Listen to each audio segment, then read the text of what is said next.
He said, well, JP, you only made $3,000 a month, but you had a percentage of all that new business. I said, yeah, but it's new business for you forever. He goes, yeah. Well, that's what got you. That new business, your check was so big. I said, but guys, your business is 3 times the size.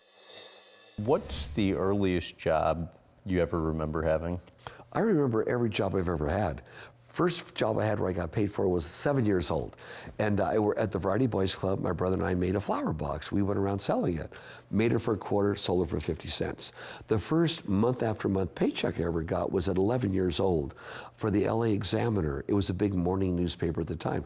We delivered newspapers and we made anywhere from $30 to $33 a month. And not only deliver newspapers, you had the opportunity to pitch people for subscriptions. New on subscriptions, occasion, right? You got $1 each. I got a new subscriber, I got $1 each. What do you remember from the pitch that you would give? I remember every one of my presentations beautifully. When it was newspapers, we would go around when we weren't delivering newspapers, obviously in the evening or on Saturdays when people were there, and we'd have the Sunday issue of the LA Examiner with us, and I'd hold it there. And I would say, and here we have the living section, and here's our cartoons, and here's our business section, something for everybody, and of course the finest headlines. And when you're done with it, feel the weight of this. That's a lot of paper to light your fireplace with, help with your cats, with your dogs, but it's a wealth of information. And we could deliver this every single Sunday for only $2.50 a month. How did selling encyclopedias teach you about rejection? Selling encyclopedias, you learn a lot. I think the average encyclopedia salesman lasted 2 or 3 days. But I believed what they told me. And they said, you have to knock on a lot of doors. If you knock on a lot of doors, you're gonna make a lot of money. And a lot of doors will be closed in your face. But you have to be just as enthusiastic on the next door, especially with this presentation we gave you. You know it by heart now. You've been studying for 1 week. You've made no money. Commissions out there. Go get them, boys.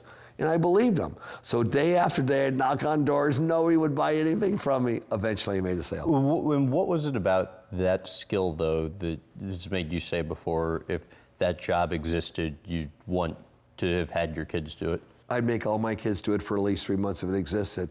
It teaches you how to talk to people, how to overcome rejection, and still be positive with the next door. And that's a good lesson for all people to learn. Why did you once get fired for making more money than your boss? Well, that was at TRI, the Institute of Tri College was a product company, and Ken Snow, one of the owners, came to me one day and said, JP, we have to let you go. We have this guy named David Chapman that could do your job for 1/3 the money. And I said, but why? We've tripled our sales this last year, and you're only paying me $3,000 a month. And this was back in, around 1977, I believe, 78, right around that time. So he said, well, JP, you only made $3,000 a month, but you had a percentage of all that new business. I said, yeah, but it's new business for you forever. He goes, yeah. Well, that's what got you. That new business, your check was so big. I said, but guys, your business is 3 times the size, and I don't own any part of it. You do. How about you guys reduce the pay a little bit, but not a lot, because I got to live, and maybe I could pay you over a period of time and own 10% of your business. No, we can never do that. David's going to do a good job, and they let me go. Well, just to give you a little follow-up, several years later, I got a call from the owner of the company, Joe.